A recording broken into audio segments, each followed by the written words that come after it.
Fungsi mata itu kan normalnya melihat kan? Melihat. Tapi setelah kita beriman, itu Allah menyebutkan imannya dulu, baru kepada fungsi matanya. Buka Quran surah.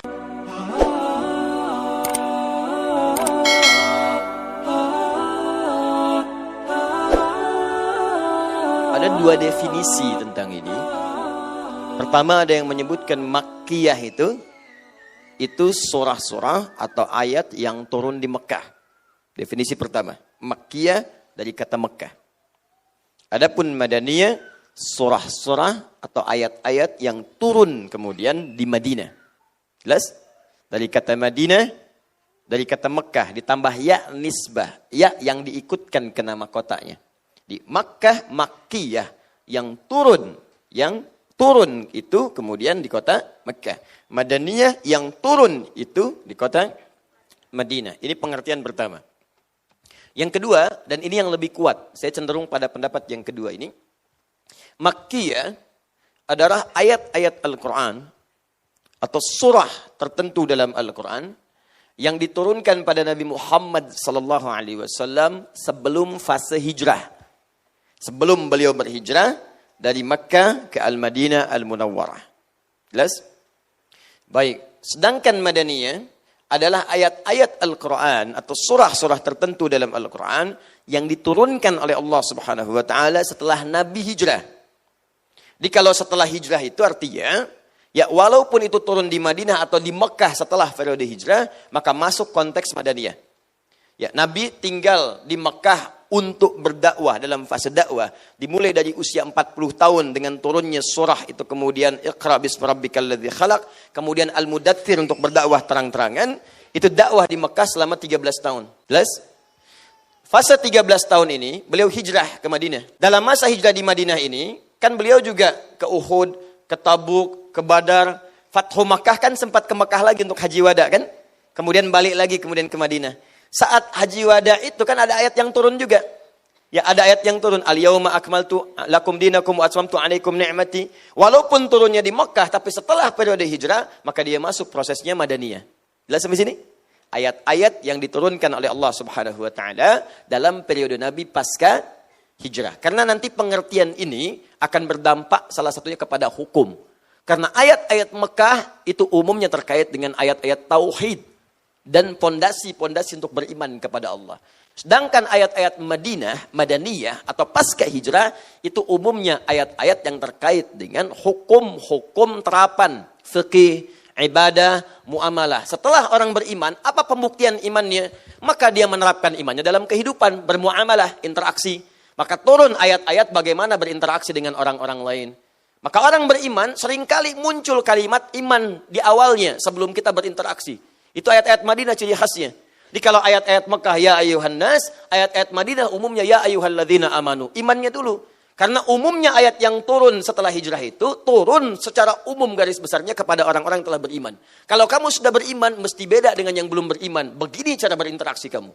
Karena itu Allah sering menyebutkan semua organ tubuh kita setelah beriman itu diawali dengan iman dulu. Untuk membedakan nih cara orang beriman berinteraksi dengan yang belum beriman. Contoh. Saya mulai misalnya dari mata nih, mata. Fungsi mata itu kan normalnya melihat kan? Melihat ya. Tapi setelah kita beriman, itu Allah menyebutkan imannya dulu, baru kepada fungsi matanya. Buka Quran surah ke-24, ini An-Nur yang sedang kita akan kaji. Ayat 30 untuk laki-laki, ayat 31 untuk perempuan. Kata Allah, "Qul lil mu'minina yaghuddu min absarihim." Katakan pada pria-pria yang telah merasa beriman, punya iman. Padahal mudah bagi Allah mengatakan misalnya fungsi mata itu melihat, selesai. Tapi yang paling menarik setelah beriman, imannya dulu disebutkan baru fungsi matanya. Yaghuddu min absarihim. Kata Allah, matanya itu hanya akan dipakai untuk melihat yang baik-baik. Ghaddul basar itu memalingkan dari yang tidak baik. Kalau yang tidak baiknya dibuang, yang sisa kan cuma baik ya kan? Baik, lawannya tidak baik. Memalingkan yang tidak baik, artinya kita hanya melihat yang baik. Ayat 31-nya untuk perempuan.